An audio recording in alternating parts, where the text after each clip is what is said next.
Ladies and gentlemen, coming to you from State College, Pennsylvania, it's the Grand Slam with your boy Mikey Franks. And once again, in studio with me today to talk about second baseman, fantasy baseball second baseman. Mark Hickson is in the house. Ladies and gentlemen.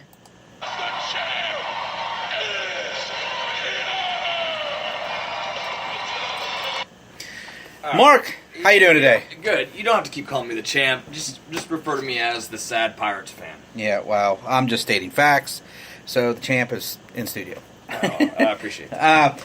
So let's get started. Before we get into anything fantasy, my last podcast, I came on here and I laid it down with Jake Robinson and laid down a bet that the Giants will beat out the Rockies in the West. We'll have a better record with the Rockies in the West. And he accepted, of course, as he does, because the son of a bitch has a big-ass ego, and he can't ever be wrong. So, Jake, you're going to be wrong on this one. It's not like I didn't do any fucking homework, guys. Today, I have been blasted because the terms of the bet have been posted by Jake. If I lose, if the Rockies have a better record than the Giants at the end of the season, I have to wear a Speedo, take a full body picture, and we're going to post it as the profile pic for the Let's Talk Baseball Facebook group. If the Giants finish with a better record than the Rockies, Jake Robinson has to take a full-size photo of him in women's lingerie, and that will be posted as the profile pic. Now, Jake did I didn't like the wording that Jake used on there, actually, for his side of the bet. He didn't actually say that his had to be full photo, but it will be. His will be full photo. So I did do my homework, and everybody's saying Colorado is just that much better than the San Francisco Giants because, I don't know, they have Nolan Arenado. Listen. Blackman's a beast. Blackman's a beast. Blackman was great last year. He was solid the year before. He was great last year. It was a breakout year for him last year. Let's see if he keeps it up. I think he will. I think Blackman will still be good. But he's had a few years of good production, though. Can we talk about Colorado starting pitching? Yeah, they got, let's see, John Gray. I don't know the rest. Ding! Who the hell's going to throw pitches? Their starting pitching is slightly better than Baltimore's, and Baltimore has like two pitchers. Yeah, listen, Madison Bumgarner is one of the best pitchers in the league. He takes the mound. He's one of those guys, when you take the mound, you expect to win every time he takes the mound. And he can hit. And he can hit. So it's like when he's pitching, they have 9 hitters. Johnny Cueto is still a very, very good pitcher. He had an off year last year, but his ERA for his career is 3.33 with I think a 1.14 whip. So I don't know if everybody's thinking just last year it was like, oh, he's done. It's the end of his career. No, Johnny Cueto's still there. He's still going to be a very solid pitcher. Jeff Samardzija, he's solid. He's not great. He's a solid number 3 guy. Maybe he might be a number 4 pitcher pitching the number 3 spot. Samardzija is solid. And then after that, it falls off. Ty Black will probably be the number 4 guy, and we don't know who's going to be number 5. But it's still better starting rotation than Colorado. Yes, Colorado has Wade Davis closing games. And Jake comes out and says Mark Melancon is crap. He had an off year because he was injured last year. He was shut down for the Nationals. He was obviously a shutdown closer for the Pirates. Yeah, I feel like a lot of people feel the same way as me about closers that don't average a strikeout per inning. Yeah. They're kind of, everyone seems to be, at least I am, waiting for them to fall off a cliff. Yeah. And Melancon, when he was with the Pirates, he surprised me. I thought he was going to fall off a cliff eventually because, I mean, you think of a closer, you think of a dominant, you think of like 14 Ks per 9. Yeah. And that's what Wade Davis is, and what Mark Melancon isn't. Right. I personally think, I don't want to say guys like Melancon are a little overrated. You don't need to be a strikeout pitcher, but it sure helps. Sam Dyson's there as well in San Francisco. He's just, same thing. Yeah. So he did fall off a cliff. He did fall off a cliff last year, but he's there.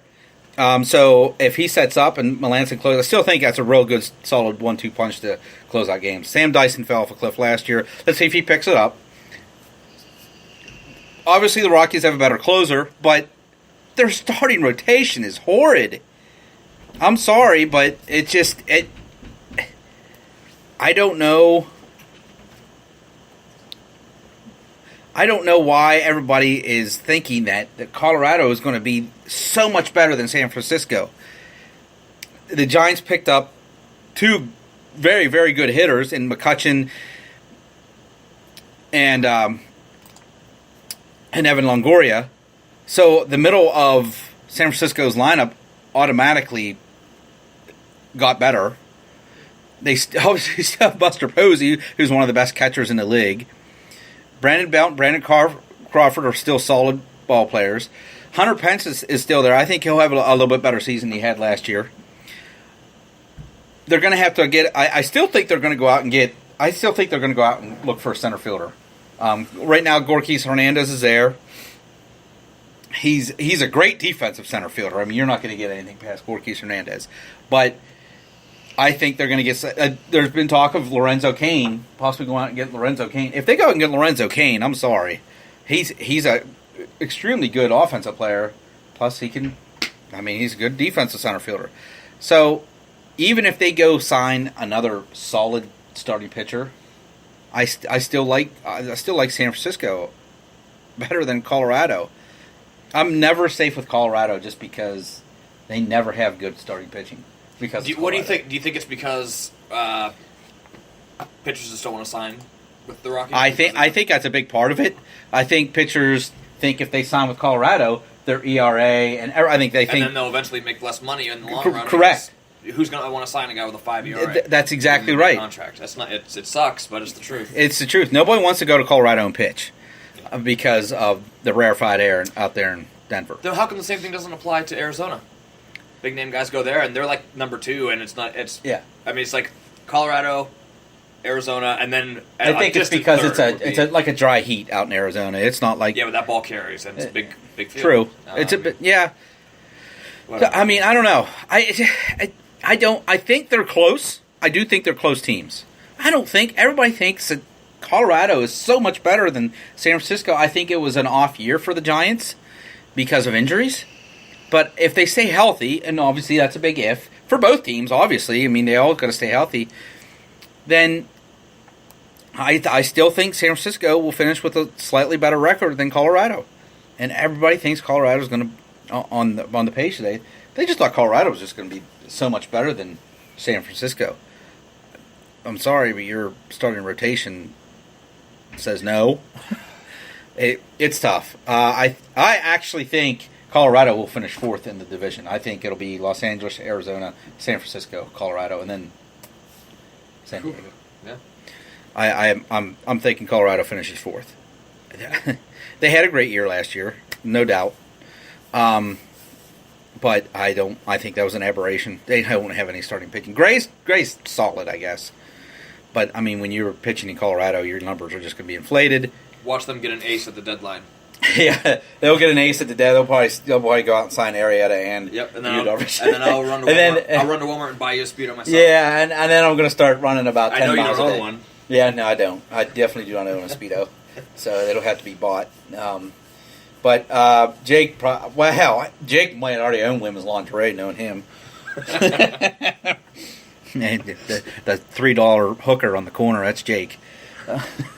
He's not even expensive, guys. So, if you're looking for a good time, $3, he'll do it for you. Yeah, I'm messing with the snake. It's my show. I'm going to mess with the snake. I'm a fucking mongoose. I don't care. So, let's go ahead, guys. We'll move on. We're going to move on to our second portion. This is what we're all here for. It's the fantasy portion of our show. Again, thanks for tuning in, guys. This is the Grand Slam. Guys, every week, tune in to Jake Robbins Sports Experience. And TJ Gordon will come at you with the rounding third right here in the Let's Talk Baseball podcast network. You can catch all 3 of us on the Spreaker app. Download the app, and then you can go ahead and like our podcast, and you'll get updates every time we drop a podcast. With Jake, man, he's blown up. He's huge right now. He's on iHeartRadio now, and he's on iTunes. You have no excuse to go listen to this man. He's great on the radio. I am learning a lot of stuff from him, and he's fantastic. There's nobody like him on the radio. So make sure you download iTunes and the iHeartRadio app and give him a listen. So let's go ahead, Mark. Let's get into the fantasy portion. This week, we are doing second baseman. And as I was doing my homework yesterday, and I sort of had to go back through and do it again today because I forgot my paper at home, I noticed second baseman is very deep. It was a lot deeper than I thought it was. So, guys, we're going to give you our top 10, but there literally is probably a good 15 to 20 pretty solid second baseman you can have. Oh, yeah. And that's why it caught me off guard. I was like, okay, well, wow, okay. Well, I mean, here's proof. Fantasy Pros, which is the site that does the aggregates. Yeah, I looked at that today. Aggregate rankings of all the fantasy experts. I'm doing air quotes here. Yes, air quotes. These are air quotes. They had Scope 10. Yeah. Scope 10. Have you seen his numbers from last year? Yeah, they were fantastic. He's only getting better each year. year. Don't worry, I have them written down on a piece of paper here. Yeah. So that's not going to fly. He's definitely higher. I have him higher than 10, so we're going to go ahead and get into it. Mark, earlier today, I said I'm going to start out. Again, we're going to go from 10 to 1, guys. So we're going to give listen, I know when we get to number 1, everybody knows who our number 1 guy is going to be, so we don't need to even argue about that. But I'm going to start out. You want to start with number 10 for you first, and then I'll go? Yeah, I got a couple honorable mentions when we do that. Okay, yeah, go ahead. I don't want them to be... Well, all right, they might be on your list, but my honorable mentions are DJ LeMahieu. It's a guy that's guaranteed to hit 300. Yeah. He's not sexy. He's just going to keep your average and on OPS afloat. He'll pepper you with doubles, too, if he has a good season. He had a disappointing year last year. I mean, if you look at his average... 310 average last year, 8 home runs, 64 RBIs, 6 stolen bases. He did have, big number here is 95 runs.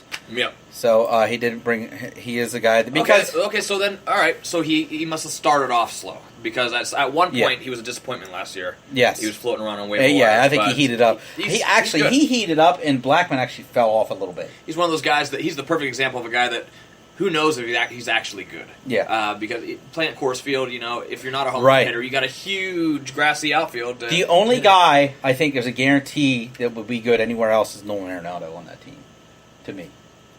Blackman, though? Blackman's good, but is he as good as he was last year with any other Maybe team? not with home runs, but with everything. I mean... Right. The home runs, I think, elevated him. And his steals went down because he was hitting so many home runs. He was leading the league in RBIs over his teammate...